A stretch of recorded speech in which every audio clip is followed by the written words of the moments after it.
डुमराव के नहीं है, आप तो बाहरी हैं, फिर भी यहाँ पर लगे हुए हैं। बंगाल इलेक्शन कराया, बिहार इलेक्शन कराया, आसाम इलेक्शन कराया, मैं दिल्ली नगर निगम चला गया, वहाँ असिस्टेंट कमिश्नर रहा। मैं कोविड पैंडेमिक आ गया तो वहाँ पे मैं उस समय लाजपत नगर जोन में पोस्टेड था। मैंने ये मन बना लिया है कि मैं अब राजनीति करूंगा, बेखौफ, बेपरवाह, बेपछतावा, एक गोली एक दुश्मन, हमेशा यही जज्बा मैंने अपने दिल में रखा है।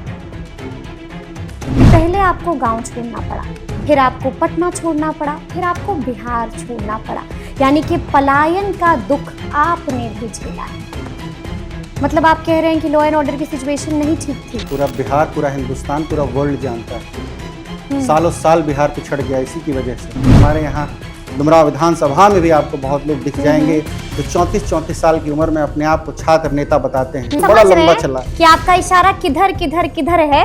बार बार कह रहे हैं कि आप लोग विफल हैं, आप लोग असफल हैं, कि अब तक आप लोग पलायन को रोक नहीं पाए। बिल्कुल 20 साल में हमने फाउंडेशन क्रिएट कर लिया, अब गढ़ बन गया है। कि एनडीए पर एक उंगली उठी तो आप तो भड़क ही गए, लहजा बदल गया, मिजाज बदल गया, तेवर अलग हो गया। क्या वो डर की राजनीति खड़ी कर रहे हैं? सच को सच कह रहे हैं। क्यों लगा कि अब राजनीति में आ जाना चाहिए? राहुल जी, जेडीयू का ये सीट है डुमराव। हाँ। जेडीयू लड़ेगी, टिकट देगी तो हम भी लड़ेंगे। है ना कि डुमराव किसका है? नाम सुना है ना, अजीत सिंह कुशवाहा का है।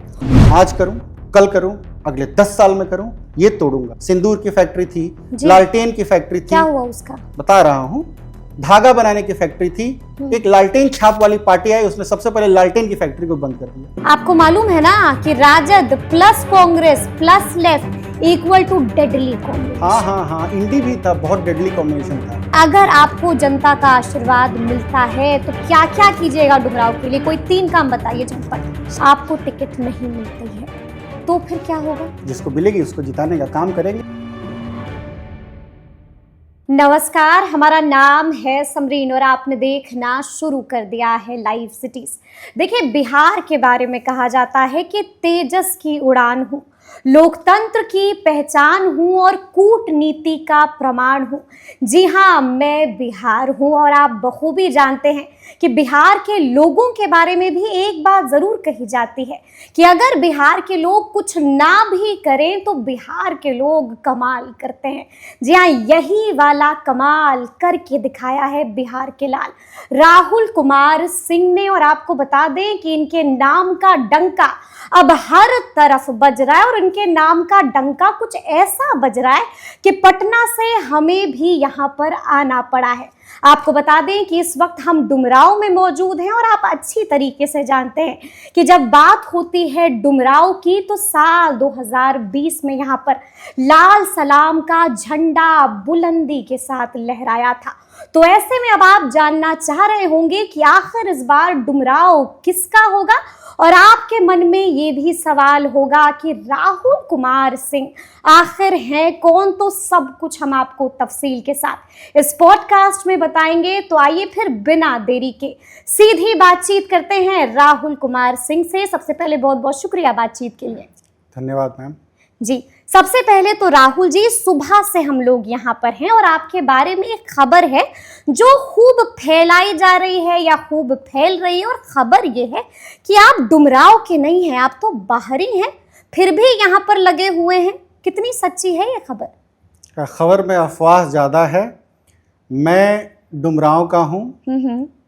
कैसे हूँ ये मैं बताता हूँ आपको। डुमराव अनुमंडल के अंतर्गत मेरा गांव आता है धरौली। धरौली में मेरा जन्म हुआ, प्रारंभिक शिक्षा वहीं शुरू हुई। 35 साल पहले वहीं के प्राथमिक विद्यालय में बोरा और स्लेट कांख में दबा के मैं भी जाया करता था।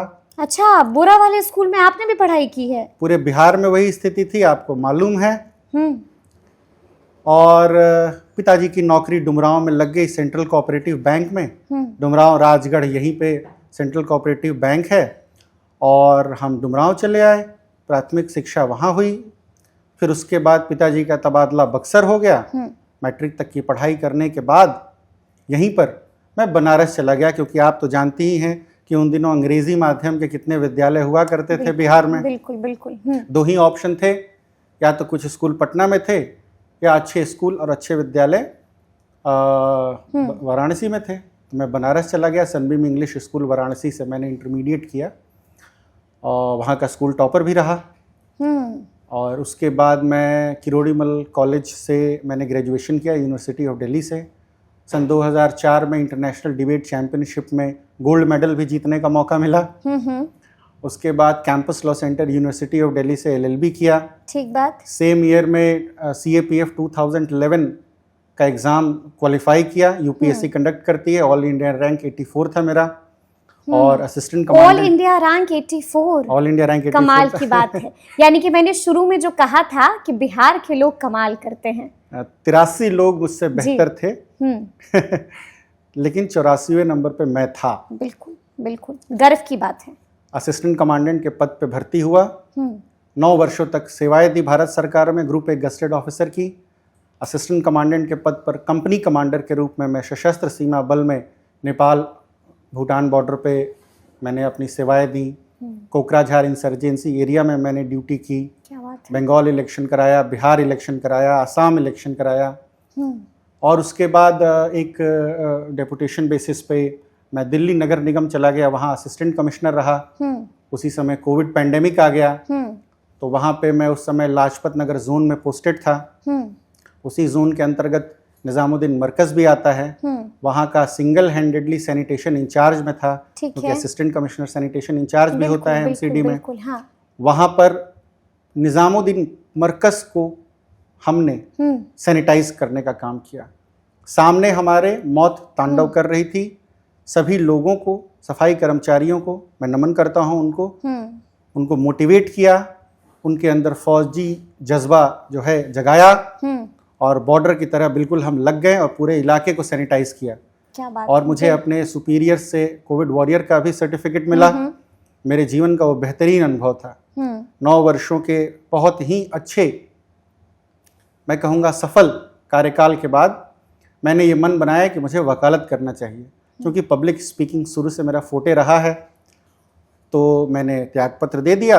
अभी मैं पेशे से वकील हूँ। बिल्कुल। Honourable supreme court of India में प्रैक्टिस करता हूँ। Honourable high court of Patna के भी मैटर्स करता हूँ। Honourable high court of Delhi के भी मैटर्स करता हूँ। और अब मेरा मन है कि मैं डुमरांव विधानसभा से आने वाले विधानसभा चुनाव में अपने दावेदारी पेश करूं, यानी और कि जनप्रतिनिधि बनूं। ताल ठोकूं यही चाहते हैं आप। ठीक है, उस पर हम आएंगे कि हम तफसील से बात करेंगे, बिल्कुल इत्मीनान से बात करेंगे। थोड़ा सा अपने परिवार के बारे में भी बताइए, थोड़ा सा माता पिता के बारे में बताइए, थोड़ा सा भाई बहन के बारे में बताइए, थोड़ा सा बचपन के बारे में बताइए, और थोड़ा सा हमें छात्र राजनीति भी आप करते थे उसके बारे में भी बताइए राहुल जी। हाँ, बचपन मेरा शुरू हुआ जैसे मैंने कहा धरौली में। उसके बाद कम उम्र में ही माँ और बाबूजी का इंतकाल हो गया। कम उम्र में? हाँ। तो क्या उम्र रही होगी उस वक्त आपकी? जब माँ का इंतकाल हुआ तो ये सवाल तो बड़ा अचानक आ गया। हाँ। माँ का इंतकाल हुआ, आँख में आंसू भी आ गया। अब ये विषय ही ऐसा है। माँ का इंतकाल हुआ तो मेरी उम्र 10 साल थी, मात्र 10 साल। और बाबूजी का इंतकाल हुआ तो अब तक मैं नौकरी में तो आ गया था, बट उम्र तो कभी थी। हाँ। तो मुझे लग रहा है कि 28-29 की उम्र रही होगी। 2016 में उनका इंतकाल हो गया। दुर्भाग्यपूर्ण लेकिन वो कहते हैं ना कि अनहरी गैया राम रखैया। जो अंधी गाय होती है उसकी रखवाली राम जी करते हैं। बिल्कुल। मेरी चाची ने मुझे गोद लिया और उन्होंने मुझे पाल पोस के बड़ा किया। भावुक हो रहे हैं आप।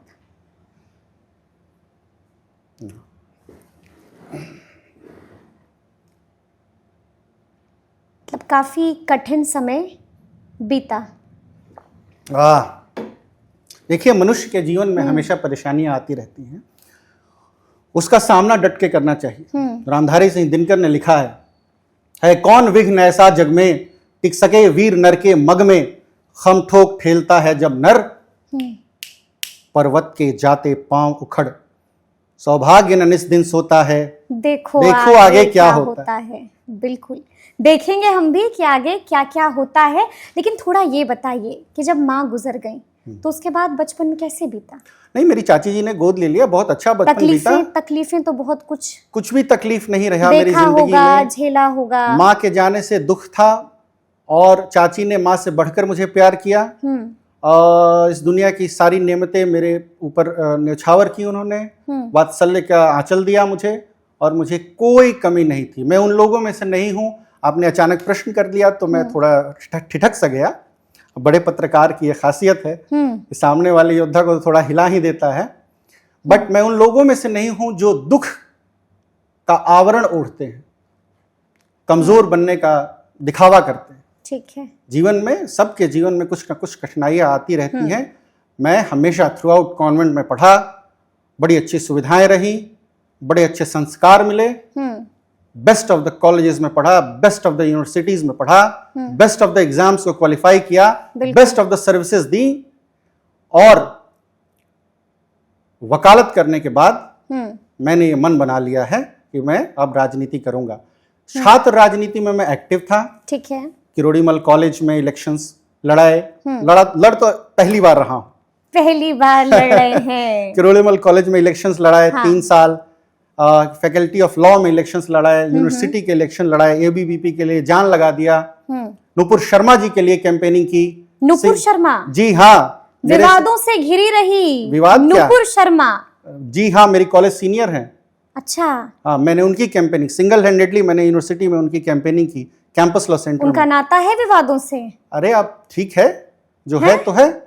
गजब का नाता है उनका विवादों से। देखिए, आप कैंपस लॉ सेंटर का जो एलुमनाई आप देखेंगे ना, जी, बड़ा ही सक्सेसफुल रहा है। 10 सक्सेसफुल लोगों को आप उठा लीजिए और उसमें से 2 सीएलसी वाले मिल जाएंगे। कैंपस लॉ सेंटर को सीएलसी कहते हैं। जी। जस्टिस डीवाई चंद्रचूड़ वहीं से थे, अरुण जेटली जी वहीं से थे, रजत शर्मा जी थे। ठीक है, अनेकों लोग, तमाम, जस्टिस किशन कौल, और मैं तो मतलब the list is non exhaustive. तो बहुत अच्छे, यानी कि सूची लंबी है और छात्र गिनते आप थक जाइएगा। जी। और छात्र राजनीति जम के की। हाँ, 1-2 आपको मौका मिला तो अपने पुराने एल्बम्स में कुछ दिखाऊंगा भी, कुछ तस्वीरें, कुछ वीडियोस आज भी मेरी छात्र राजनीति को जिंदा रखे हुए हैं। अच्छा, हम आपसे ये भी समझना चाहेंगे, कुछ देर पहले आप अपने काम के बारे में बता रहे थे और वहां पर आपने जिक्र किया दिल्ली नगर निगम में कोरोना के वक्त में आपकी पोस्टिंग थी, और उस वक्त हमारे पास जो खबर आई है, जो जानकारी आई है कि आपने गजब का काम किया था। यानी कि वहां पर आपने बहुत बेहतरीन तरीके से क्राइसिस मैनेजमेंट किया था। ऐसा कौन सा मैनेजमेंट किया था आपने कि चर्चा दूर दूर तक पहुंच गई है? फौजी का काम ही होता है क्राइसिस मैनेजमेंट करना। फौजी की जरूरत कब पड़ती है? जब अटमोस्ट क्राइसिस आ जाए। बिल्कुल। और फौजी का जज्बा जो होता है, बेखौफ, बेपरवाह, बेपछतावा, एक गोली एक दुश्मन, हमेशा यही जज्बा मैंने अपने दिल में रखा है और इसी के साथ मैं चलता रहा हूं। फौजी थे हम, मौका मिला, जान लगा दी और बेहतरीन काम करके दिखाया। ऐसा क्या मैनेजमेंट किया? देखिए, सबसे पहले तो लोगों को मोटिवेट करना होता है क्राइसिस के टाइम। बिल्कुल। गोल को आइडेंटिफाई करना होता है, एसओपी स्टैब्लिश करनी पड़ती है, स्टैंडर्ड ऑपरेटिंग प्रोसीजर्स, उनको फॉलो करना होता है, डिसिप्लिन मेंटेन करना होता है, अपने आप को भी बचाना होता है। जितनी गोली खतरनाक होती है उतना ही कोविड भी खतरनाक, बहुत खतरनाक। लोगों की जानें जा रही थी, लोगों के घरों से सिर्फ आए दिन चीख पुकार लाशें निकल रही थी। बहुत ही भयावह मंजर था। हम डटे रहे और हमारे साथ दिल्ली नगर निगम के सफाई कर्मचारी भी डटे रहे और बिल्कुल डट के हमने सामना किया और मेरी उम्मीद से अधिक सपोर्ट वहाँ के सफाई कर्मचारियों ने किया और हमने अच्छा काम किया। वहाँ बेहतरीन काम किया कि चर्चा यहाँ तक हो रही है आपकी। अच्छा, जब आपने दिल्ली का जिक्र कर दिया, जब हमने कोरोना का जिक्र कर दिया, तो एक चीज जो हमारे ख्याल में आ गई वो है निजामुद्दीन तबलीगी मरकज। आपने देखा था कि किस तरह से उसको लेकर के बड़ा विवाद हुआ था।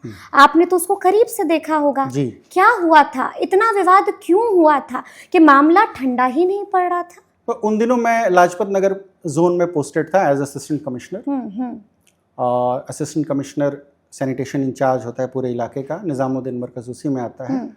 वहाँ पे ये अफवाह फैल गई कि बहुत सारे लोग इकट्ठे हो रखे हैं और उनमें से कुछ लोग पेशेंट भी हैं।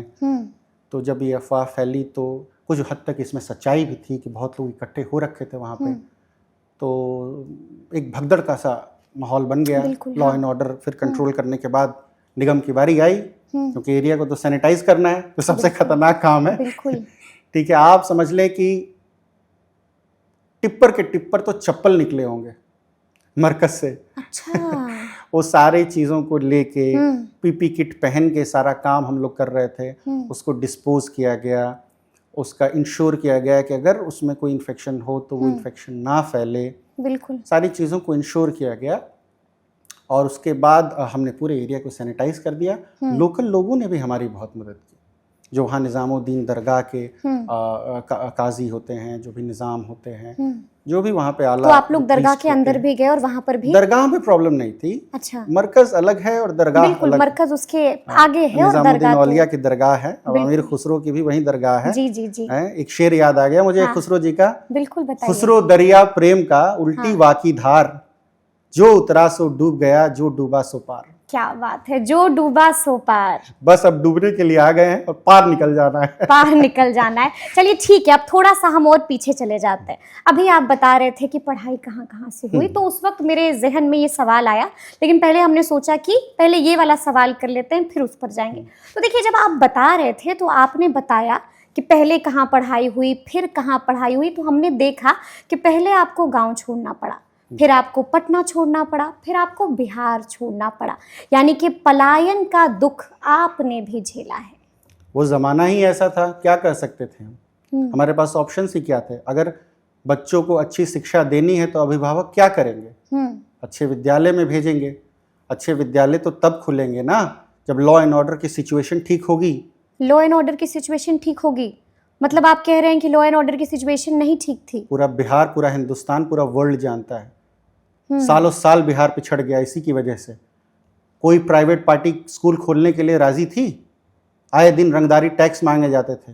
आप सरप्राइज्ड हो जाएंगी, मैंने अपने सामने मर्डर देखे हैं होते हुए। क्या बात कर रहे हैं? जी हाँ, 6th स्टैंडर्ड में सामने? जी हाँ, छठे क्लास में स्कूल से वापस आते समय ये माहौल था। क्या हुआ था? बिल्कुल वो हम जानना चाहेंगे। मैं फैक्ट्स नहीं बताऊंगा क्योंकि बहुत करीब और लोगों का नाम नहीं लेना चाहिए।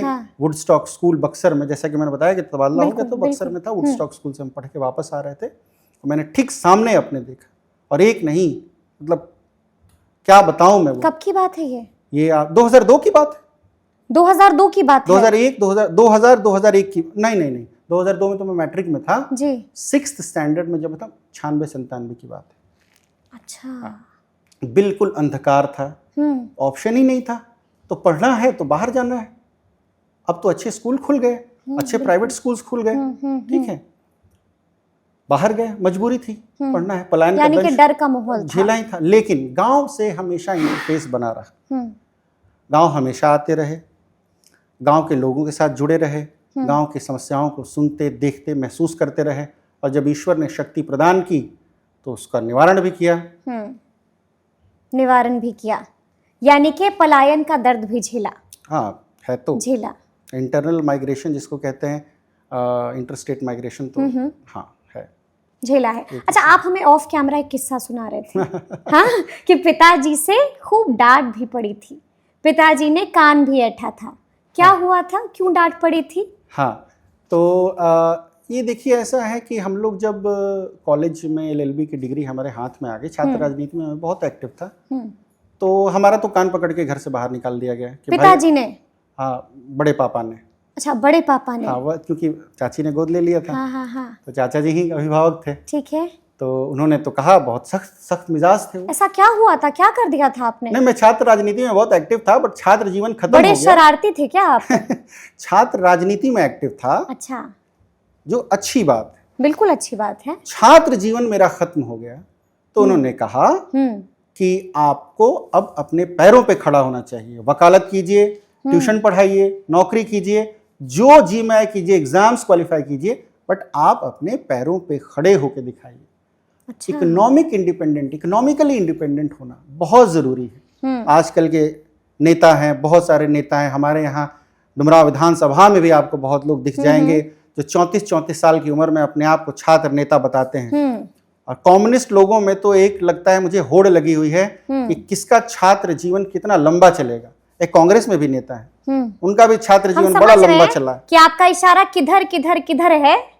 एक तो यहाँ के विधायक जी पर है और एक कन्हैया कुमार पर है। खुलकर बोलिए। अरे कम्युनिस्टों पे है, सभी आप तो इतने कम्युनिस्टों पे बेबाक हैं, हाँ, बिल्कुल खुलकर है। बोलिए। हाँ, कम्युनिस्टों पे है, सारे कम्युनिस्टों पे है। और कहिए, मुकाबला उन्हीं से होना है। मुकाबला भी है, टक्कर भी है और लेंगे भी। एक्सीडेंटल विधायक हैं, एक्सीडेंटल विधायक, माले का अपना कैडर नहीं है 5000 लोगों का। आएंगे आएंगे, उस पर भी आएंगे, उस पर भी आएंगे। लेकिन अब बात कर लेते हैं पलायन की। जब आपने जिक्र छेड़ ही दिया है पलायन का, तो नाम सुना होगा प्रशांत किशोर का भी सुना होगा, और आपने ये भी सुना होगा कि किस तरह से प्रशांत किशोर ने पलायन को बड़ा चुनावी मुद्दा बना दिया है। बार बार कह रहे हैं कि नीतीश कुमार फेल है, बार बार कह रहे हैं कि एनडीए की सरकार फ्लॉप है, बार बार कह रहे हैं कि आप लोग विफल हैं, आप लोग असफल हैं, कि अब तक आप लोग पलायन को रोक नहीं पाए हैं। सहमत तो होंगे क्योंकि आपने भी दुख झेला है, पीड़ा झेली है। बिल्कुल सहमत नहीं हूं। आप सीधे देखिए, 97 और 2002 से आप सीधे 2025 पे आ गए। बीच का तो आपने जिक्र किया ही नहीं।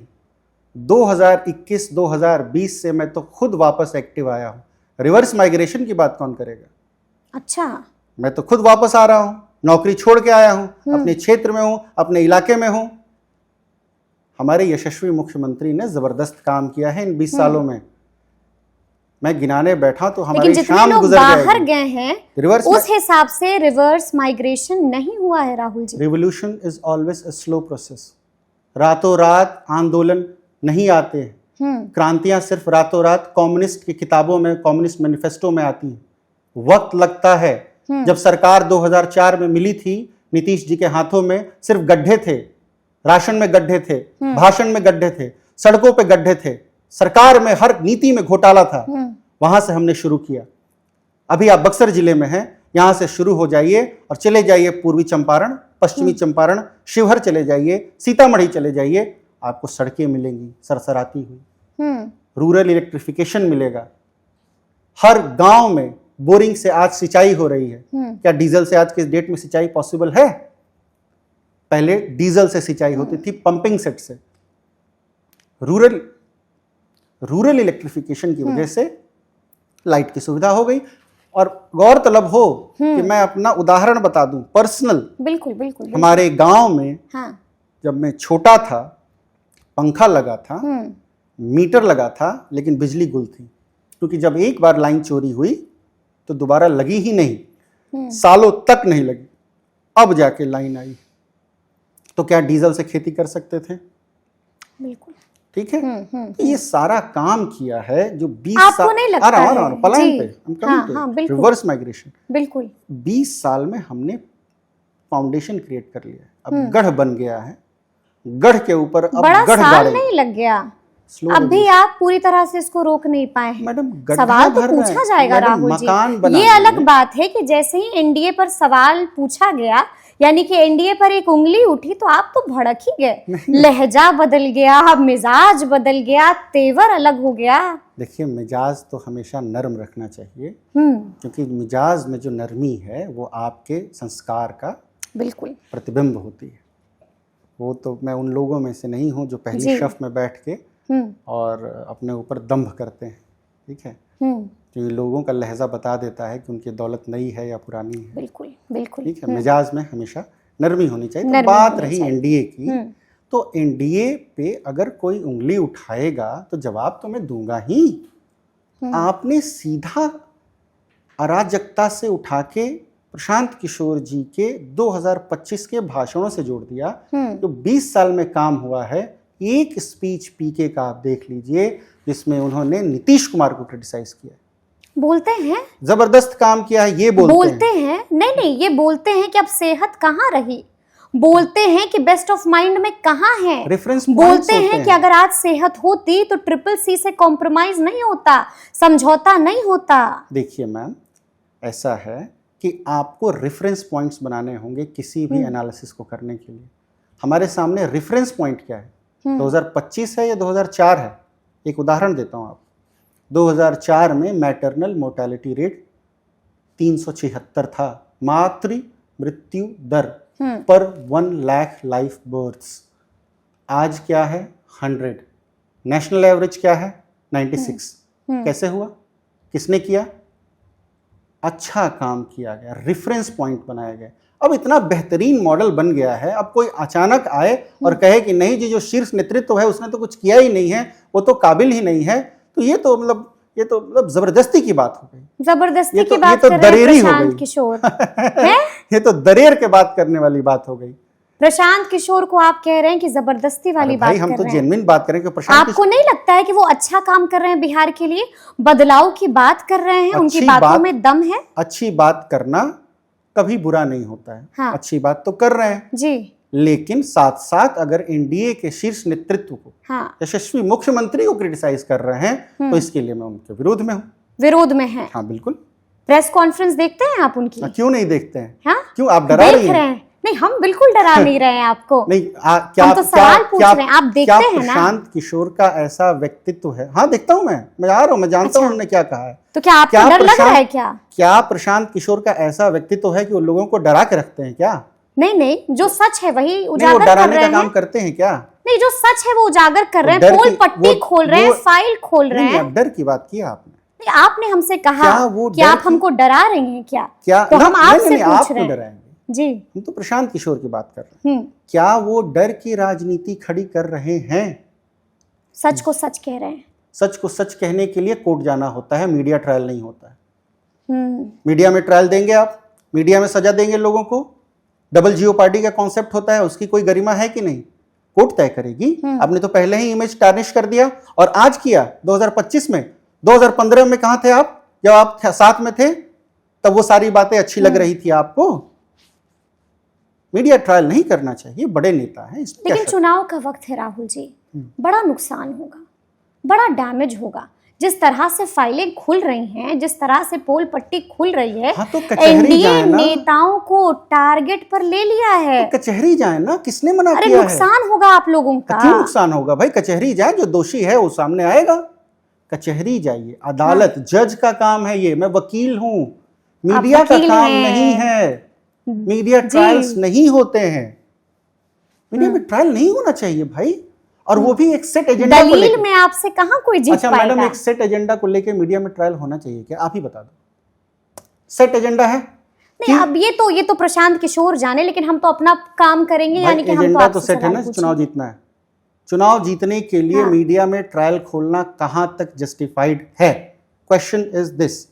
वो तो कह रहे हैं कि जनता की अदालत में हम सब खोल खोल कर बता रहे हैं, वाह। और सब खोल खोल कर बताएंगे। जवाब दीजिए आप। जनता की अदालत नहीं, वो तो अदालत- नेताओं से जवाब मांग रहे हैं कि सफाई पेश कीजिए ना, हम भी यहाँ, आप भी यहाँ, और आपकी फाइल भी यहाँ। स्टेट का एक विंग होती है जुडिशरी, हम्म उसमें जाएं, कंप्लेंट करें, हम्म कंप्लेंट केस खोलें, उसकी सुनवाई होगी, और जरूरी हुआ तो कार्रवाई होगी आफ्टर ड्यू अच्छा, इन्वेस्टिगेशन। आपको लगता है कि जिन जिन नेताओं पर उन्होंने उंगली उठाई है, उन्हें सामने आकर सफाई पेश करनी चाहिए, ये उनका कॉल है, ताकि छोटा सा- तमाम विवादों पर विराम लग सके?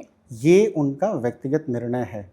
ऐसे तो कोई खड़ा होके कल को मेरे बारे में कुछ कह दे और मैं उसके अपना सब कुछ छोड़ के, अपना जीवन या अपना राजनीति छोड़ के उसको जस्टिफाई करने के पीछे लग जाऊं, तो फिर तो हो लिया मेरा काम, फिर तो कर लिया मेरा। ऐसे तो आए दिन लोग मुझे कहना नहीं चाहिए, बोले प्रधानमंत्री को ही कुछ भी बोल देते हैं।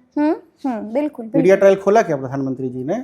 हम्म गाली दे रहे हैं लोग खड़े होकर। किसको खोला मीडिया ट्रायल? मीडिया ट्रायल नहीं होना चाहिए। मीडिया में आप अपनी बात रखिए, निष्पक्ष तरीके से रखिए, और चुनाव के ठीक 20 दिन पहले क्यों? वो तो 3 साल से हैं। 20 दिन पहले से कर जी रहे नहीं हैं। मैडम, 3 साल नहीं, से नहीं, 20 3 दिन साल पहले से से कर एक्टिव रहे हैं। हैं। ये हाँ। सारी बातें 2-3 साल पुरानी हैं। ये देखिए, चुनाव के 20 दिन पहले ये फाइलें खुली हैं। फाइलें उससे पहले भी हुआ था। पहले भी थी ये फाइलें। किश्त वाइज वो जारी कर रहे हैं। पहली किश्त बहुत लेट आई थी। सेंसेशनलिज्म उनका एक फोटे रहा है। ठीक है, जी। एक समय में वो इस तरीके का सेंसेशनलिज्म बहुत लोगों की मदद करने के लिए कर रहे थे। अब वो इस तरीके का सेंसेशनलिज्म अपनी मदद करने के लिए कर रहे हैं।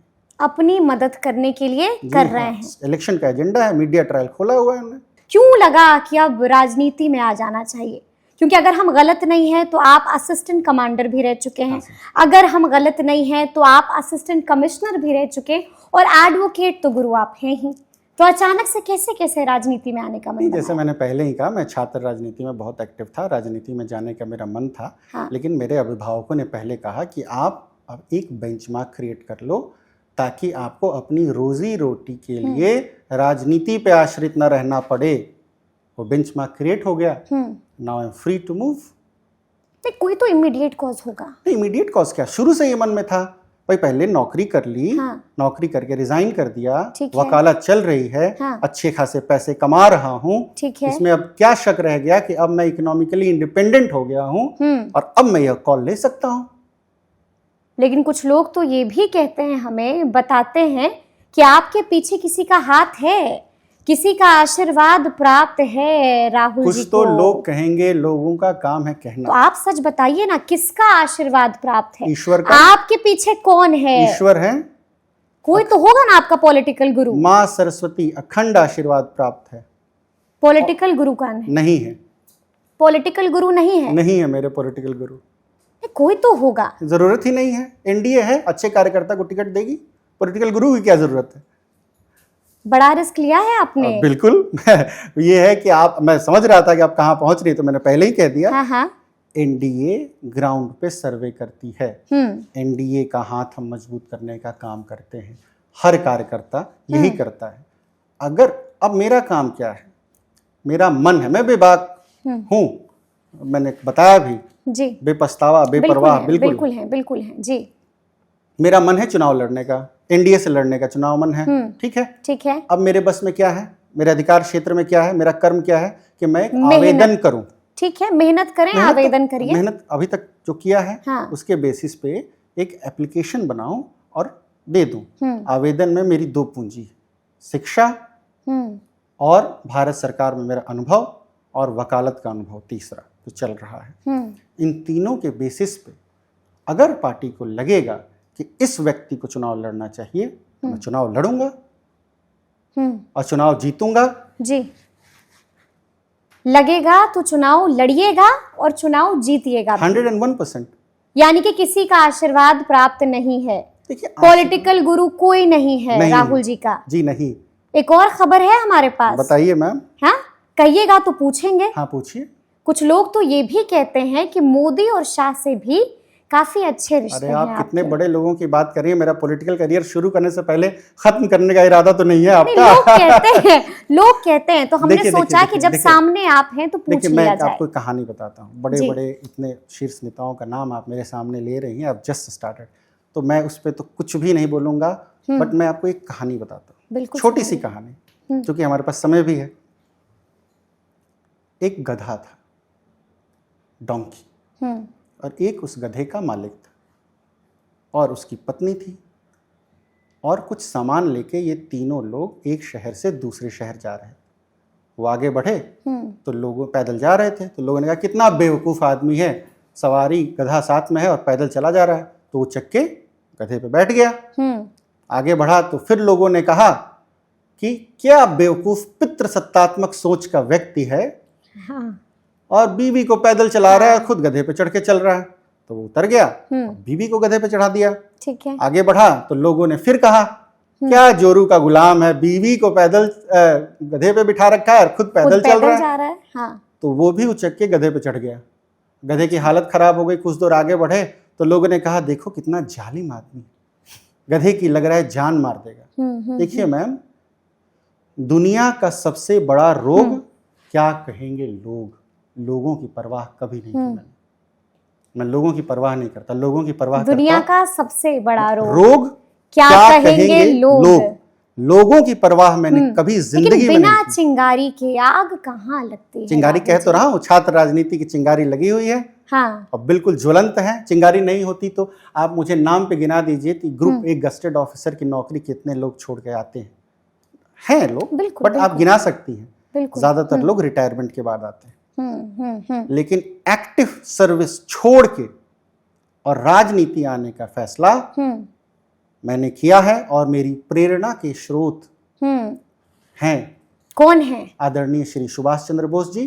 आईसीएस में all India rank 4 British time में नौकरी छोड़ दी और आंदोलन में शामिल हो गए, और क्या बेहतरीन योगदान उनका रहा है। बिल्कुल बिल्कुल। राजेंद्र प्रसाद जी पटना में वकालत करते थे, पूरी वकालत छोड़ दी, जिंदगी भर लोगों ने उन्हें फकीर कहा और फकीर की भांति भी रहे। राष्ट्रपति भवन गए तो भी कहा कि यह राष्ट्रपति भवन में आज एक फकीर रहने आया है। तमाम लोग हैं मैम, उदाहरण के तौर पे जयप्रकाश नारायण जी, ठीक है, उनका उदाहरण ले लीजिए, ठीक है। और सर्विस की बात हो रही है, तमाम लोगों ने अपनी सर्विस छोड़ दी।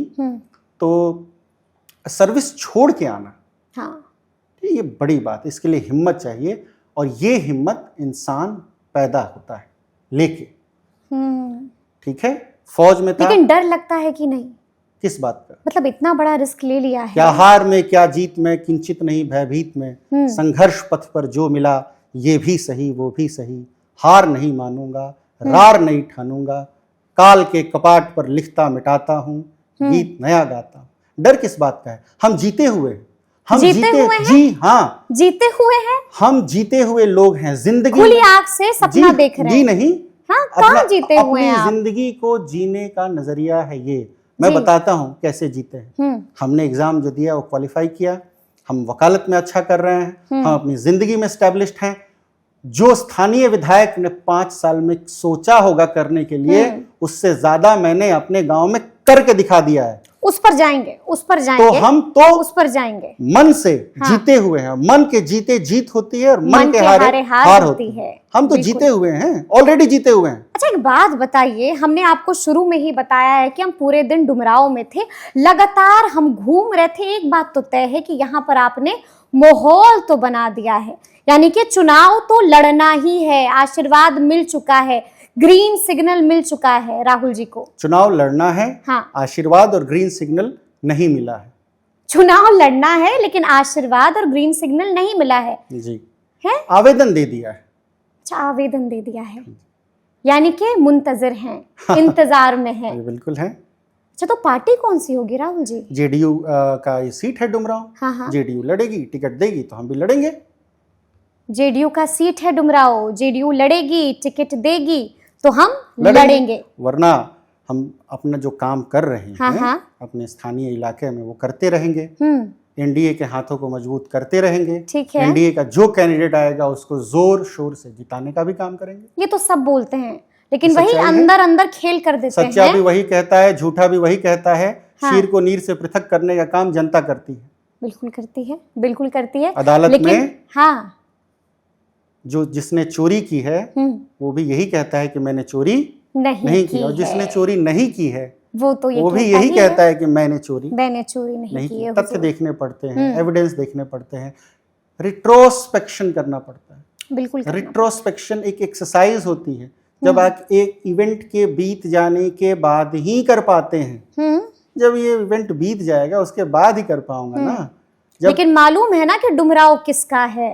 नाम सुना है ना, अजीत सिंह कुशवाहा का है। और 2020 में उन्होंने लाल सलाम का झंडा यहाँ पर लहरा दिया है। किसने कह दिया आपसे? डुमराव भारत रत्न उस्ताद बिस्मिल्लाह खां का है। डुमराव वहाँ के रहने वाले लोगों का है, गंगा जमुनी तहजीब का है। आपको एक डायनेमिक्स बताता हूँ डुमराव की पॉलिटिक्स का, जी, ठीक है। महागठबंधन के लोग इस बात का दावा करते हैं कि मुस्लिम समुदाय का वोट तो उनके साथ है। 2020 में तो जेडीयू चुनाव हार गई थी। 2015 में ऐसा वैसा नहीं हारी थी, इसके बारे में भी खुलकर बोलिए। हाँ, बुरा हारी थी, बोल देंगे। बुरा हारी थी, एनडीए 24,000 कुछ मतों से हारी थी। एनडीए के घटक साथ नहीं थे। हाँ, आज एनडीए के घटक साथ हैं। उन सब के वोट जोड़ लीजिए, हम विनिंग मार्जिन से उस समय भी आगे थे, और आज तो हमारे सामने ही कोई नहीं है। कोई नहीं है सामने। बट आपने बात काट दी, कहते रहते। नहीं, बिल्कुल बिल्कुल, उसको आप मुकम्मल कीजिए। अब चलिए, बात गई हो गई। नहीं, बिल्कुल, हम आपसे जानना चाहेंगे अजीत सिंह कुशवाहा के बारे में। हाँ, देखिए, ऐसा है कि ये एक एक्सीडेंटल विधायक है। अजीत सिंह कुशवाहा। हाँ, ये जो कास्ट की डायनेमिक्स है ना, ये जो तिलिस्म है, इसे तोड़ने का काम करना है। ये मैंने बीड़ा उठा लिया है। आज करूं, कल करूं, अगले 10 साल में करूं, ये तोड़ूंगा। और डुमराव विधानसभा में जो गंगा जमुनी तहजीब की मैं बात कर रहा था, 2015 में ददन यादव चुनाव जीते। किसकी टिकट से? जेडीयू की टिकट से। लेकिन यादव समाज का वोट तो उनके खाते में रहता है, महागठबंधन के खाते में रहता है, गिन के बैठे हैं वो लोग। ठीक है जी जी, उसके पहले दाऊद अली जेडीयू से जीते हैं, बिल्कुल बिल्कुल। लेकिन मुसलमानों के वोट तो किसी और के खाते में रहते हैं। डुमरांव विधानसभा में शुरू से ही एक सेक्युलर कल्चर रहा है। उसके पहले बसंत सिंह 3 बार जीते, उसके पहले सरदार हरिहर सिंह जीते, सीएम बने, गंगा प्रसाद सिंह जी जीते। बिल्कुल। ठीक है, ये महाराजा डुमरांव महाराज हमारे फर्स्ट पार्लियामेंटेरियन रहे, और ये सब इसी समाज से आते हैं, राजपूत समाज से आते हैं। बसंत सिंह नवाब जो मैंने एग्जाम्पल्स आपको दिया, और भी नेता हैं जो इसी क्षेत्र के हैं, जैसे आरा से विधायक बन के मंत्री बने अरविंद प्रताप सिंह जी, उसके बाद राघवेंद्र सिंह हैं, डॉक्टर पंकज सिंह दिल्ली में यहीं के हैं, दिल्ली में जाके मंत्री बने।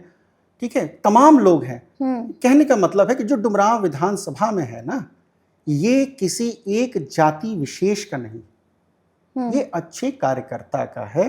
ठीक है, अच्छे प्रतिनिधि का है, जिसमें नेता बनने की संभावनाएं हैं। अरे नेता तो हैं यहाँ के, अजीत सिंह कुशवाहा गरीबों की आवाज उठाते हैं, हाँ, किसानों के लिए लड़ाई लड़ते हैं। बहुत अच्छा। इनसे बेहतर कौन? हाँ, रिपोर्ट कार्ड भी जारी कर दिया इन्होंने। बिल्कुल कर दिया है। अब पहला परीक्षार्थी मैंने देखा जिसने अपना रिपोर्ट कार्ड खुद ही जारी कर दिया। अरे इतना अच्छा काम किया है, कौन सा काम जारी कर दिया? किसी और आपके अंदर हिम्मत है तो आप भी अपना रिपोर्ट कार्ड बताइए हमें। अपने रिपोर्ट कार्ड खुद कैसे बता दें? अरे कुछ तो बताइए। अपनी तो उपलब्धियां बता सकता है ना इंसान कि मैंने ये किया, ये स्टेटस रिपोर्ट बता सकता है, ATR फाइल कर सकता है, अपना रिजल्ट कैसे दे सकता है कि अच्छा किया कि बुरा किया, ये कैसे दे सकता हूं मैं कि मैं अब यहाँ पे बैठ के बोलना शुरू करूं कि मेरे से ज्यादा महान आदमी ही नहीं पैदा हुआ इस दुनिया में। ये क्या बात हुई? यानी कि आप तंज कस रहे हैं उन पर। तो तंज तो कसेंगे, खुल के कस रहे हैं कम्युनिज्म पे। इनका जो पूरा प्रीमाइस है, from each according to capacity and to each according to need, ये पूरा का पूरा प्रीमाइस डेवलपमेंट के खिलाफ है। अब आपको मैं डेवलपमेंट के खिलाफ? जी हाँ, सुन लीजिए, उदाहरण देख लीजिए। From each according to capacity, तो आप एक अच्छी पत्रकार हैं तो पत्रकारिता बेस्ट कैपेसिटी पे करें, into each according to need, लेकिन पैसे उतने ही मिलेंगे जितने आपको जरूरत है। ये सोफिस्टिकेटेड क्रिटिसिज्म है कम्युनिज्म का। इससे इंसेंटिव किल हो जाता है, मोटिवेशन किल हो जाता है। एक कल का यंगस्टर उसके कम्युनिस्ट माइंडसेट में बता रहा हूं, बिल्कुल, अगर उसकी नीड ज्यादा है तो आपके जैसे मूर्धन्य पत्रकार से उसको ज्यादा स्टाइपेंड मिलेगा। तो आप क्यों दिन रात यहाँ पे मेहनत करेंगी? दिन भर सर्वे किया, अभी इंटरव्यू कर रही हैं, फिर यहाँ से पटना वापस जाएंगी ट्रैवल करके, क्यों मेहनत करेगा कोई? मोटिवेशन कैसे आएगा? सेकेंडरी सेक्टर में बूम कैसे आएगा? इन्वेस्टमेंट कैसे आएगा? इंडस्ट्रियलिस्ट कैसे आएगा? इंडस्ट्रियलिस्ट को प्रॉफिट मैक्सिमाइजेशन दिखेगा ही नहीं, उसे तो लगेगा कि सारा प्रॉफिट बांट दिया जाएगा, तो उसको मोटिवेट कौन करेगा? वो अपना प्रॉफिट कहाँ से ड्रॉ करेगा? सेकेंडरी सेक्टर में बूम नहीं आएगा तो रोजगार कहाँ से आएगा? सेकेंडरी सेक्टर स्ट्रांग नहीं बनेगा तो टर्शरी सेक्टर कहाँ से आएगा? सर्विस सेक्टर कैसे बनेगा? डुमरांव विधानसभा जी और पूरा बिहार हमारा कृषि प्रधान है, प्रयास कर रहे हैं कि सेकेंडरी सेक्टर में बूम आए। वे कम्युनिस्ट लोग आ गए, यहाँ पे हमने इकोनॉमिक जोन बनाने की तैयारी कर रखी है, यहाँ पे नवानगर में इकोनॉमिक जोन बन रखा है, और सारे लोग डरे हुए हैं कि अगले दिन से लाल झंडा लेके खड़े हो जाएंगे। कौन काम करने आएगा? 5 फैक्ट्रीज और इंडस्ट्रीज इसी डुमरांव में चला करती थी। सिंदूर की फैक्ट्री थी, लालटेन की फैक्ट्री थी, क्या हुआ उसका बता रहा हूं, धागा बनाने की फैक्ट्री थी। एक लालटेन छाप वाली पार्टी आई, उसने सबसे पहले लालटेन की फैक्ट्री को बंद कर दिया। डालडा बनाने की फैक्ट्री, यानी कि राजद ने बंद कर दिया। बिल्कुल, उनकी सरकार थी, उस समय का जो हाल था, रंगदारी टैक्स लिया जाता था। ऐसे ऐसे यहाँ पे ऐसे ऐसे रंगदार थे कि सामान उठा के ही घर ले जाते थे, कोई इनको रोकने वाला नहीं था, ड्यूटी पे नहीं आते थे। भाई कोई बोलने वाला नहीं। बिजनेसमैन धंधा कैसे करेगा जब उसको सिक्योरिटी लेकिन आप एक बात तो मानिएगा जब प्रॉफिट मैक्सिमाइजेशन उसको इंश्योर नहीं होगा। हाँ। लेकिन एक बात तो मानिएगा ना कि अजीत सिंह कुशवाहा युवाओं की आवाज है, अजीत सिंह कुशवाहा युवाओं के नेता हैं। कैसे उम्र से? अजीत जी 39 साल के हैं और राहुल कुमार सिंह भी 39 साल के हैं। अजीत ने विधायक बनने से पहले छात्र राजनीति की, बिल्कुल की, तो मतलब 2020 में वो 34 साल के थे। 34 साल की उम्र में वो छात्र राजनीति कर रहे थे और 34 साल की उम्र तक तो मैं कई नौकरियां कर चुका था। 28 साल की उम्र में तो राइफल लगा के कोकराझार में इंसर्जेंसी एरियाज में ड्यूटी दे रहा था। युवाओं को ये करना चाहिए या सिर्फ लाल झंडे यूनिवर्सिटी में दिखाने से वो युवा का नेता हो जाएंगे? रीढ़ की हड्डी जो है देश की जी, अगर उसको आप मजबूत नहीं कर रहे हैं तो आप युवा नहीं हैं, आप अभिनय कर रहे हैं। आप युवा नहीं हैं, आप अभिनय कर रहे हैं, एक्टिंग कर रहे हैं, अभिनय कर रहे हैं। जी हाँ, उम्र से कुछ नहीं होता, कुछ नहीं। काबिल हैं भाई, दम रखते हैं, उनसे ज्यादा काबिल लोग हैं, आवाज बुलंदी के साथ उठाते हैं। वाह वाह वाह, कोई टक्कर में नहीं है। बस बस बस बस, कम्युनिस्टों का काम ही यही है।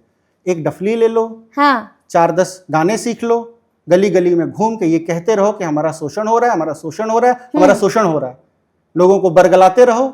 ये मत बताओ इनका एजेंडा है कि एनडीए के जितने भी अच्छे काम हैं, हाँ, उसको ग्राउंड लेवल पे एग्जीक्यूट होने ही नहीं देना है। आप डुमरांव विधानसभा में घूम के देख लीजिए, 10 मिनट बारिश हो जाए पूरा शहर वेनिस बन जाता है, घुटने तक पानी लगा रहता है। दुर्गा पूजा में अभी लोकल राजनीति की बात आ गई तो मैं उदाहरण दे रहा हूं। बिल्कुल, दुर्गा पूजा के ठीक एक दिन पहले पूरी सड़क उन्होंने उधेड़ दी, सड़क बनाने के नाम पे। 5 साल चुनाव से पहले, 5 साल बाद उनको याद आया शहर की सड़क बनाने का, वो भी ठीक दुर्गा पूजा, आगे दीपावली है, महाछठ पर्व है, आप चले जाइए। और वहीं से इसी इंटरव्यू में आप ऐड कर दीजिएगा कि राहुल कुमार सिंह झूठ बोल रहे हैं। पूरी सड़क उधेड़ दी, क्यों? क्योंकि कम्युनिस्टों को तीज त्योहार से कोई मतलब नहीं होता ना। रिलीजन तो ओपियम ऑफ द मासेस होता है ना उनके लिए जी। हाँ, धर्म के तो विरुद्ध है ना वो। अच्छा जी, बड़ी बड़ी बातें आप कह रहे हैं। सच नहीं कह रहा हूं तो आप बता दीजिए। थोड़ा सा और सोचिए, विधायक जी ने काम तो किया होगा, कुछ अच्छी बातें भी बताइए विधायक जी को लेकर। वो अपने रिपोर्ट कार्ड में अच्छी बातें तो लिखते ही हैं, मैं आपको 2-4 और अच्छी बातें बताता हूँ जी। दूसरे विभाग के द्वारा बनाई हुई सड़कों को, प्रोजेक्ट्स को खुद से जाके उसका उद्घाटन भी कर देते हैं, ये अच्छी बात है। अजीत सिंह कुशवाहा, हाँ, ये बड़ी अच्छी बात है। उसके बाद राजधानी से मंत्री महोदय आके क्लैरिफिकेशन उनको देना पड़ता है, स्टेट को क्लैरिफिकेशन देना पड़ता है गवर्नमेंट को कि नहीं नहीं ऐसा नहीं, ये इस विभाग का है और इस मंत्रालय से इसका ये आया है, वो आया है। ये अच्छा काम उन्होंने किया है। दूसरा अच्छा काम उन्होंने किया है, पिछले आप 2 साल का उनका भाषण उठा के देख लीजिए, दमदार भाषण देते हाँ हाँ, बिल्कुल सारी जातिगत राजनीति को बिल्कुल हवा दे के रखी है उन्होंने। क्या बात, बांट के रखा है बिल्कुल। अमुक जातियों पे अटैक करते हैं, वर्ग पे अटैक करते हैं, ठीक है, बिल्कुल पोलराइज करके रखा है उन्होंने। बहुत अच्छा पोलराइज करके रखा है। हाँ हाँ, बहुत अच्छा कर रहे हैं वो जातिगत आधार पे, ये उनकी काबिलियत है। लेकिन अब डुमरांव की जनता उनको देख चुकी है। देखिए, जो छल होता है वो एक बार चल जाता है, वोट मांग के। चलिए उनकी छोड़िए, मैं अपनी उदाहरण दे देता हूँ। पहले चुनाव में ईश्वर ने चाहा टिकट जरूर मिलेगा, मैं चुनाव लड़ूं, जीत जाऊं, इसीलिए तो आया हूं। बिल्कुल, बिल्कुल। पहले चुनाव में वोट मांग के भिक्षाम देही, वोट मांग के तो ले लूंगा, लेकिन दूसरे चुनाव में भी कर लूंगा क्या बिना काम किए हुए? बिल्कुल नहीं, लोग भगा देंगे। बिल्कुल नहीं, जहां जनता जाऊंगा समझदार है। फिर जी, ये उनका दूसरा चुनाव है, बताना पड़ेगा क्या काम किया है, कैसे उपलब्ध रहे हैं लोगों के बीच में, गए हैं नहीं गए हैं। इसीलिए तो रिपोर्ट कार्ड निकाल दिया है। रिपोर्ट कार्ड वही निकालता है ना सबसे पहले, जिसका काम कच्चा हो। तरारी विधानसभा का रिपोर्ट कार्ड देखा है आपने? 950 करोड़ का इन्वेस्टमेंट लेके गए हैं विशाल प्रशांत। बिल्कुल। कहाँ रिपोर्ट कार्ड निकाला है किसी ने? दुनिया जानती है उनके बारे में। जाइए वहां की जातिगत समीकरण में उनको हरा के दिखाए कोई, किसी में दम नहीं होगा। कोई जाति उनके खिलाफ हो ही नहीं सकती भाई। चलिए, एक विधानसभा में 950 करोड़ इन्वेस्ट करने के लिए जगह खोजनी पड़ेगी, कहाँ लगाया जाए। इतना बड़ा तो घोटाला होता है, मामूली बात नहीं, इतना बड़ा तो घोटाला होता है। घोटाला होता है, बिल्कुल होता है। थोड़ा सा अपने बारे में बताइए, आपने क्या कुछ किया है डुमरांव के लोगों के लिए? बड़ा उन पर उंगली उठा रहे हैं आप, थोड़ा सा अपने गिरबान में भी झांकिए और हमें भी बताइए। आपका प्रश्न बिल्कुल लाजमी है। देखिए, मैं आपको बताता हूँ, मैं धरौली का रहने वाला हूँ, वो मेरा गांव है, जैसे मैंने पहले भी बताया शुरू में, वहाँ मेरा जन्म हुआ था। आज़ादी के 70 साल बाद भी वहाँ सड़क नहीं थी। अनफॉर्चुनेट था, पॉलिसी पैरालिसिस थी। क्योंकि मसला ये था कि जो रिहायशी इलाका है मेरे गांव का वो ब्रह्मपुर विधानसभा में पड़ जाता है, और सिवान मतलब कि खेत का जो एरिया है वो डुमरांव विधानसभा में लग जाता है। 2 विधानसभा होने से सड़क नहीं बन पा रही थी। दूसरा प्रॉब्लम था कि प्राइवेट ओन्ड प्रॉपर्टी थी, खेत थे लोगों के। तो मेरे परिवार ने मेरे इनिशिएटिव पे वो ज़मीन खरीद के वो सड़क बनवा दी। सड़क बनवा दी? 3 किलोमीटर की सड़क हमने अपने संसाधनों से बनवाई है। अच्छा। और उसको ज़मीन खरीद के बनवाई है, और उसका पक्कीकरण भी करवाया। पक्कीकरण में कुछ सरकार से भी फंड आया है, फिर भी कुछ पैच बच गया था, उसको भी करवाया है हमने। यही नहीं, अभी और सुनिए, मेरे गांव में, मेरे गांव को जोड़ने के लिए 3 सड़कें, ठीक है, इसमें से 2 सड़कें मेरे पूर्वजों के जमीन में जाती हैं। ये दूसरा काम बताया, एक सड़क बनाई, दूसरा सड़क बनाया।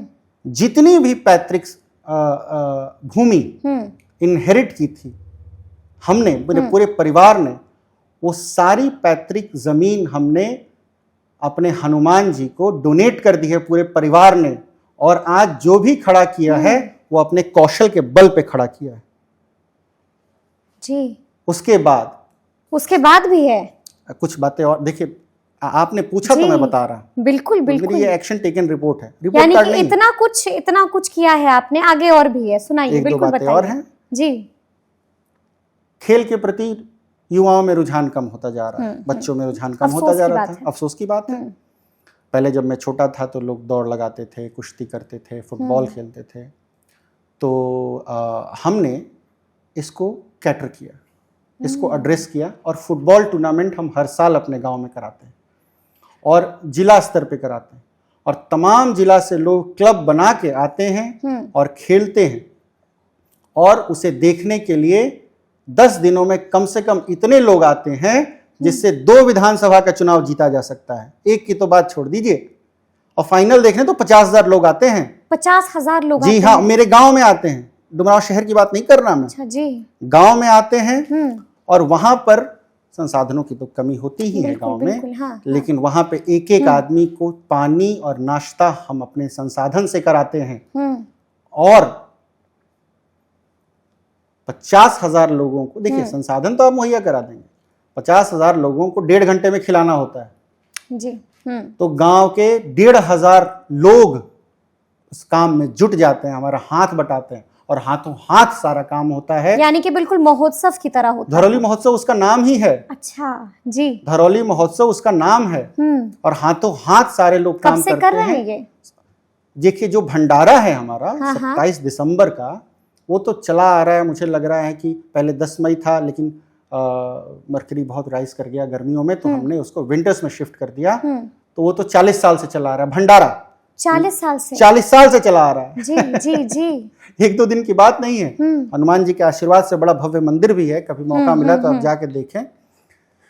और फुटबॉल का टूर्नामेंट तो मेरा इनिशिएटिव था। तो जब मैं गांव आना जाना शुरू कर दिया, नौकरी में उस समय था, तो उसके बाद मैंने ये शुरू किया, और बड़ा उसका अच्छा प्रभाव पड़ा है। अब सड़क की जो बात चल रही थी, बिल्कुल, ये 3 किलोमीटर की सड़क बनाने से 40 किलोमीटर का रोड का नेटवर्क सर्किट पूरा हो गया। अब जो छतनवार में रहता है, जो टूणीगंज में रहता है, जो नुनियापुरा में रहता है, उसको अगर ब्रह्मपुर जाना होता था तो वो 4 लेन पकड़ के 40 किलोमीटर लंबा ट्रेवल करके जाता था। बिल्कुल बिल्कुल। जो कैथी में रहता है, धरौली में रहता है, मेरा गांव है, उसको अगर डुमरांव आना होता था तो 40 किलोमीटर लंबा 4 लेन पकड़ के आता था। आना पड़ता होगा। अब सीधे, अब डुमरांव टाउन से मेरे गांव की दूरी 23 किलोमीटर हो गई है। कहाँ 40, कहाँ 23? तो लोग, अब हमने तो भावुकता में अपने गांव के लिए बनवाया था सड़क, लेकिन आसपास की 7 से 8 पंचायतें उसको इस्तेमाल करती हैं, और लोग अपना आभार और गुस्सा खुलकर व्यक्त करते हैं। आभार और गुस्सा खुलकर व्यक्त करते हैं। और डुमरांव विधानसभा में ये दोनों इस बार बिल्कुल, आप इसका शोर सुनाई दे रहा है, किसके प्रति आभार और किसके प्रति गुस्सा साफ दिख रहा है। इतना काम किया है, इसका मतलब तो यही हुआ कि टिकट तो आपको मिल जानी चाहिए। मैंने फिर कहा, देखिए, आप कर्मण्येवाधिकारस्ते, मेरा अधिकार किसमें? काम करने में। मैं अपना काम कर रहा हूँ, अगर टिकट मिलती है तो जेडीयू का बदला ले पाइएगा हार का? हम जीते बैठे हुए हैं। मैं आपको इतने पहली हैं आप बार- मजबूत? जी हाँ, इतने हैं आप दमदार? बिल्कुल। कद्दावर हैं इतने आप? व्यक्तिगत तौर पे नहीं, पार्टी के स्तर पे हाँ। बदला ले लीजिएगा, हार का बदला ले लीजिएगा, मुंह तोड़ जवाब दीजिएगा इस बार। हाँ, बिल्कुल। अगर टिकट मिली तो जनता जवाब देगी।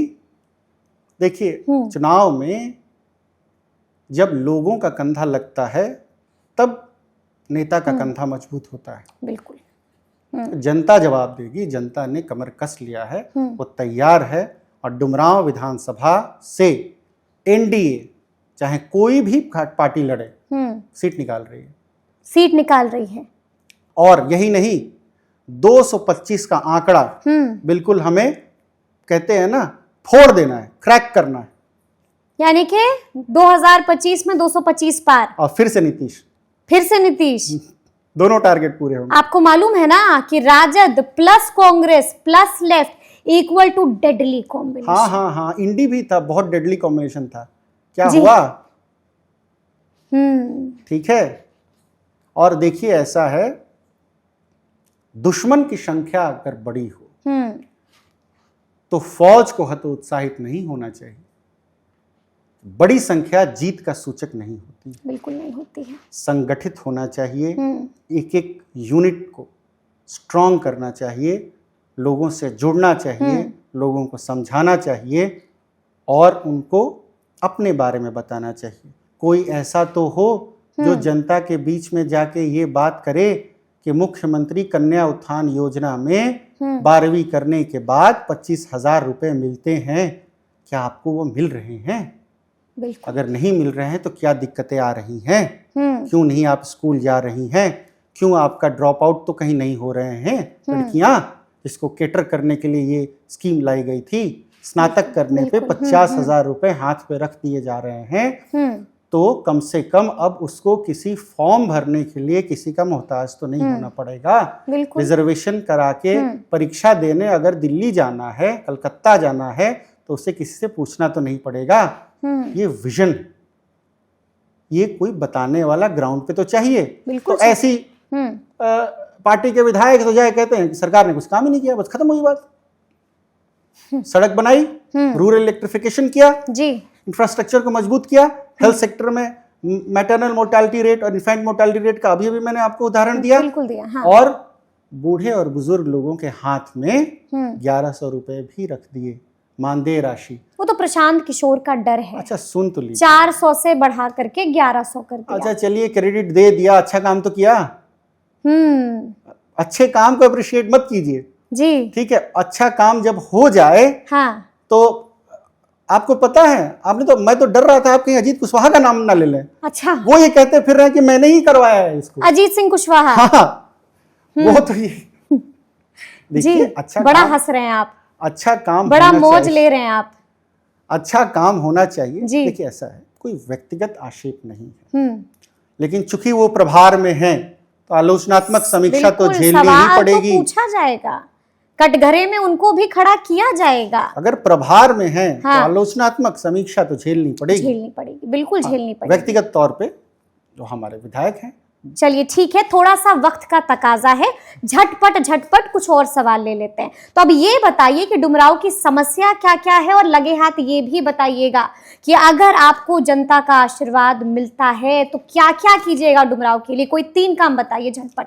सबसे बड़ी प्रॉब्लम जो डुमरांव की है कि डुमरांव नगर परिषद में टाउन का कल्चर है और बाजार बेस्ड है, मार्केट है, बहुत बड़ी मार्केट है। यहाँ पे ट्रैफिक जैम की बहुत बड़ी समस्या है, बिना बाजार को डिस्टर्ब किए हुए, क्योंकि पुराना बाजार है, पुराना शहर है, बिल्कुल बिना बाजार को डिस्टर्ब किए हुए इस ट्रैफिक की समस्या का सॉल्यूशन निकालना मेरी फर्स्ट प्रायोरिटी हो, पहला काम। मेरी सेकंड प्रायोरिटी डुमरांव शहर और पंचायत से डुमरांव अनुमंडल को जोड़ने वाली जितनी भी सड़कें हैं उनको दुरुस्त कराना मेरी सेकंड प्रायोरिटी। दूसरा काम। Third, list is long, but आपने 3 कहा, मैंने 3 ही पूछा है आपसे। बिल्कुल। मलई बांध परियोजना 205 करोड़ रुपए एनडीए सरकार ने आवंटन किया, लेकिन एमएलए महोदय की नजरअंदाजगी इस कदर है कि आज तक वो किसी न किसी बहाने से प्रोजेक्ट लटका हुआ है और सिंचाई की समस्या है। अगर वो प्रोजेक्ट शुरू हो जाता है तो चौगाई प्रखंड में, केसठ प्रखंड में, डुमरांव प्रखंड के कुछ गांवों में सिंचाई की व्यवस्था अच्छी हो जाएगी और धान की खेती अच्छी होगी तो किसानों को फायदा होगा। तीसरा मेरी प्रायोरिटी, 3 काम आपने पूछे, बिल्कुल मैंने 3 काम बताए। 3 काम इन्होंने बता दिया है कि अगर आशीर्वाद मिलता है जनता का तो ये 3 काम है जो प्रायोरिटी बेसिस पर आप करिएगा। लेकिन ऐसे में एक और कड़वा सवाल है जो हमको पूछना ही पड़ेगा, क्योंकि हम पत्रकार हैं तो मीठे सवाल भी पूछेंगे और कड़वे सवाल भी आपसे पूछेंगे। तो कड़वा सवाल आपके लिए ये है, क्योंकि एनडीए में पहलवानों की, दावेदारों की एक लंबी फहरिस्त है। ऐसे बहुत सारे लोग हैं जो डुमराव में अपनी ताल ठोकना चाहते हैं, जो डुमराव में लड़ना चाहते हैं। तो क्यों आप पर भरोसा किया जाए? पहली बात, हाँ, जितने भी दावेदार और उम्मीदवार हैं सब मेरे सहयोगी हैं, मेरे मित्र हैं। वो क्यों नहीं और राहुल कुमार सिंह क्यों? ये काम शीर्ष नेतृत्व का है। हम सब मिलके अपनी दावेदारी पेश कर रहे हैं। फिर भी कुछ तो बताइएगा। हम एक परिवार के लोग हैं। परिवार में मुखिया बनने की दावेदारी लोग पेश कर रहे हैं। कुछ मेरे बड़े भाई हैं, कुछ उसमें से मेरी बड़ी बहन है जी। ठीक है, हम सब भाई बहन मिलके अपना अपना पर्चा दाखिल कर रहे हैं। सरकार का, शीर्ष नेतृत्व का ठीक है, जो निर्णय होगा वो सर माथे पे होगा। जिसको मौका मिलेगा वो जम के चुनाव लड़ेगा और बाकी के जो लोग हैं उसको जम के चुनाव लड़ाएंगे।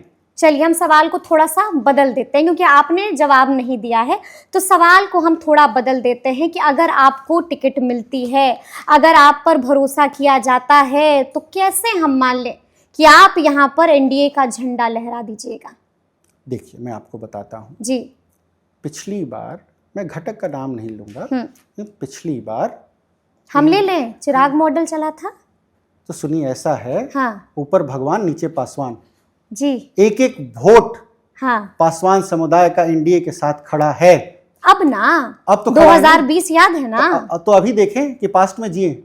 अच्छा, लेकिन अब भी कह रहे हैं कि सम्मानजनक सीटें नहीं मिली, बैगेज सम्मानजनक सीटें नहीं मिली तो समझौता नहीं होगा। ऐसा है ना, इंसान को हमेशा अपने पे बैंड के हिसाब से जवाब देना चाहिए। मैं छोटा कार्यकर्ता हूं, आप मुझसे बड़े सवाल पूछ रहे हैं। इतने बड़े लीडर हैं वो जी, इतने बड़े समाज का और पूरे बिहार का प्रतिनिधित्व करते हैं, युवाओं का प्रतिनिधित्व करते हैं। वो अब एनडीए के घटक हैं, ठीक है, केंद्रीय मंत्री हैं, बिल्कुल हैं, हाँ, और हमारे साथ हैं। एक एक वोट हमारे साथ रहेगा। और वही नहीं, एक और घटक, उपेंद्र कुशवाहा जी की भी पार्टी पिछली बार एनडीए में साथ नहीं थी, उनका कैंडिडेट भी यहाँ से लड़े थे, वो भी हमारे साथ हैं। पूरा कुशवाहा समाज हमारे साथ है। अब बचा क्या? कुशवाहा, आपको टिकट मिली, हाँ, तो कैसे यहाँ पर लहरेगा एनडीए का झंडा? अब बिल्कुल लहरेगा। देखिए ऐसा है, मेरे पास जो पूंजी है वो लेके मैं सामने जाऊंगा। यानी कि अच्छे खासा पैसा लेकर आएंगे। शिक्षा, हाँ, और भारत सरकार में मेरा अनुभव, अच्छा, इसके बेसिस पे मैं लोगों के सामने जाऊंगा। आप बताइए कि अगर लोगों को शिक्षित व्यक्ति मिले जिसका भारत सरकार में अनुभव हो और वो जो डबल इंजन की सरकार का एक अंग भी नजर आ रहा हो, मतलब कि एनडीए से हो, बिल्कुल बिल्कुल, एनडीए का एक कार्यकर्ता हो, तो उसे कोई क्यों नहीं पसंद करेगा? एक एक महिला का वोट मिलेगा आपको, एनडीए को जो जीविका दीदी के थ्रू मॉडल बनाया है। हाँ, तो 10,000 रुपए, हाँ, ये फ्री भी नहीं है, ये एक मॉडल बेस्ड इनिशिएटिव है। 10,000 रुपए दिए गए हैं कि आप एक अपना रोजगार का मॉडल तैयार कीजिए। मुख्यमंत्री महिला रोजगार योजना, अगर आपका मॉडल अच्छा रहा, हाँ, तो आगे आपको 2 लाख रुपए ऑलमोस्ट इंटरेस्ट फ्री, जी जी जी, 2 लाख रुपए दिए जाएंगे। अब देखें आप, अगर कोई दीदी, मेरी बहन झोला बनाने का काम करती है, कपड़े का शुरू करती है, छोटा रोजगार, हाँ, छोटी पूंजी में तो छोटा रोजगार होगा, जी जी, और सरकार एक पॉलिसी लाती है कि सिंगल यूज प्लास्टिक को बैन कर दिया जाना चाहिए, तो उसको बूस्ट मिलेगा कि नहीं? हाँ, बिल्कुल। तो डेवलपमेंट फ्रॉम टॉप और डेवलपमेंट फ्रॉम बॉटम का कॉम्बिनेशन हुआ कि नहीं? यही कॉन्सेप्ट है हमारा, यही कॉन्सेप्ट है आपका। चलिए एक अंतिम सवाल है, क्योंकि उसके बाद रैपिड फायर राउंड होगा, लेकिन उससे पहले ये अंतिम सवाल हम आपसे पूछेंगे। अगर मान लीजिए खुदा ना खास्ता आपको टिकट नहीं मिलती है तो फिर क्या होगा? जिसको मिलेगी उसको जिताने का काम करेंगे, और जो अपना काम कर रहे हैं वो नहीं करते नहीं, रहेंगे। ऐसे थोड़ी होता है। और वकालत फिर या तो आप निर्दलीय ताल बिल्कुल ठोकिएगा या फिर आप जनसुराज में चले जाइएगा, क्योंकि महागठबंधन में तो दरवाजा बंद है, सिटिंग गेटिंग गो है वहां पर, तो कहाँ आपको टिकट आप मिलेगी? देखिए, वकील के हाथ में हथियार पकड़ा दिया आपने। जी, जिसको टिकट जन सुराज में नहीं मिलेगा वो वापस अपने घर आ जाएगा। अच्छा। ये एनडीए का गढ़ है, हाँ हाँ। एनडीए का घर है। टिकट मिले ना मिले, चुनाव आए जाए, ठीक है, जो एनडीए से लड़ेगा उसको सपोर्ट करेंगे, उसको जिताने का काम। दिल से बोल रहे हैं, अरे भाई, पूरी सच्चाई के साथ अरे बोल भाई, रहे वही हैं मैंने आपको उदाहरण दिया ना जी। कि इसकी समीक्षा तो बाद में ही हो पाएगी। बिल्कुल हो पाएगी, हाँ। ठीक है ना। और रही बात इकोनॉमिक इंडिपेंडेंस की, मैं वकील हूँ, वकालत कर रहा हूँ, पैसे की कोई कमी नहीं है, अपने कौशल के बल पे हाँ वकालत कर रहा हूँ, माँ सरस्वती की कृपा है, अखंड कृपा है, वकालत कर रहा हूँ, वकालत करता रहूंगा। और जो अपने स्थानीय इलाके में इधर उधर ताका झाकी नहीं बिल्कुल कीजिएगा। नहीं, स्थानीय इलाके में जो काम कर रहा हूँ वो भी जारी रखूंगा, वो भी जारी रखूंगा। तो चलिए फिर रैपिड फायर सेशन की शुरुआत करते हैं। बड़ा मजेदार सेशन होता है। तो पहला सवाल आपके लिए, नीतीश कुमार की सबसे अच्छी बात क्या लगती है? ईमानदारी। ठीक है। वकालत या राजनीति, दिल के करीब क्या है? दोनों। एक चुनना है। आपको मैं 10 उदाहरण वकीलों के बता दूंगा जो वर्ल्ड के बेस्ट पॉलिटिशियंस बने हैं। ठीक है, श्री जवाहरलाल नेहरू जी, राजेंद्र प्रसाद जी, मोतीलाल नेहरू, महात्मा गांधी, मतलब list is long. List is long. चलिए तीसरे सवाल पर आ जाते हैं। Last but not the least, Baba Saheb Bhimrao Ambedkar. B.R. Ambedkar. बिल्कुल बिल्कुल बिल्कुल। लाइफ में सबसे बड़ा रिस्क आपने अब तक क्या लिया है? सबसे बड़ा रिस्क लाइफ में सबसे बड़ा रिस्क मैंने क्या लिया है? मैं इलेक्शन ड्यूटी में था और मेरी जो पार्टी थी, 137 लोगों की मेरी यूनिट थी, वो ट्रेन से उतर रही थी कोकराझार स्टेशन पे और रात के 2 बजे उतर गई। और एसओपी के अगेंस्ट जाके मैंने 2 बजे ही मार्च करा दिया और जंगल एरिया में, जंगल में हमारा डिप्लॉयमेंट था, तो वहाँ अपनी फ़ौज को लेके गया मैं। तो जनरली जो हमारी लाइट व्हीकल होती है वो पीछे होती है, लेकिन चूँकि ब्लास्ट का और ख़तरा था तो मैं अपनी लाइट व्हीकल को आगे लेके अपने जत्थे के साथ आगे लेके चल रहा था। वो एक अनड्यू रिस्क था और मेरी लाइफ का सबसे बड़ा रिस्क था। कुछ भी हो सकता था, ऊपर लिया था। कुछ भी हो सकता था। हाँ, अति उत्साह में ऐसा नहीं करना चाहिए, नहीं करना वो चाहिए। एसओपी नहीं बताती। स्टैंडर्ड ऑपरेटिंग प्रोसीजर ये था कि हमें स्टेशन पे रुक जाना चाहिए था और फर्स्ट लाइट का इंतजार करना चाहिए। बट एक जोश भी होता है, एक उम्र का भी तकाजा होता है और फौज का उत्साह। किसी बात का रिग्रेट है जिंदगी में? जिंदगी में रिग्रेट कुछ पर्सनल बातों का है, बाकी तो नहीं। बाकी तो नहीं। प्रशांत किशोर के लिए एक वर्ड। बिगिनर। ठीक है। तेजस्वी यादव से अगर कुछ सीखना होगा तो क्या सीखिएगा? कैसे ये बताया जाता है कि मुर्गे की एक ही टांग है? कैसे ये बताया जाता है कि मुर्गे की एक ही टांग है? अच्छा, लगातार बोलते रहो कि मुर्गे की एक टांग है, मुर्गे की एक टांग है, मुर्गे की एक टांग है, तो लोगों में ये भ्रम पैदा हो जाता है कि मुर्गे की एक ही टांग है। वोट मांगने का सबसे अच्छा तरीका क्या लगता है, क्या है? सरकार की नीतियों को लोगों के बीच में लेके जाएं, ठीक है, और अपनी एलिजिबिलिटी को लोगों के सामने रखें। लेकिन अगर सरकार यानी कि सरकार का हिस्सा नहीं है तो फिर क्या है तरीका वोट मांगने का सबसे अच्छा?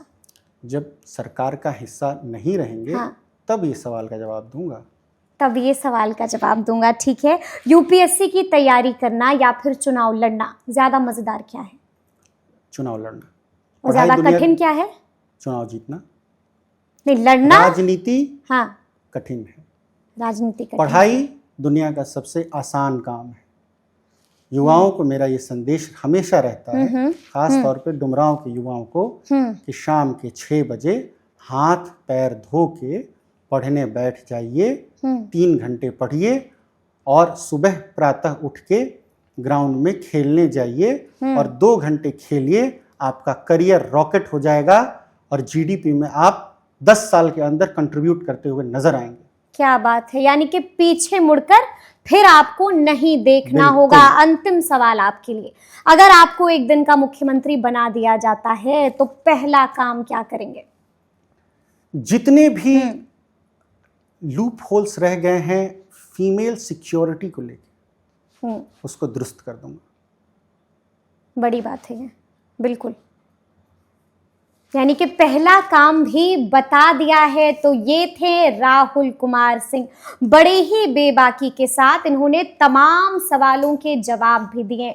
तो फिर ये पूरी बातचीत, ये पूरी चर्चा, ये पूरा वीडियो आपको कैसा लगा है, कमेंट करके हमें जरूर बताइएगा। तो ऐसे तमाम अपडेट्स के लिए बिल्कुल ऐसे ही हमारे साथ बने रहिएगा और देखते रहिएगा लाइव सिटीज। बहुत शुक्रिया।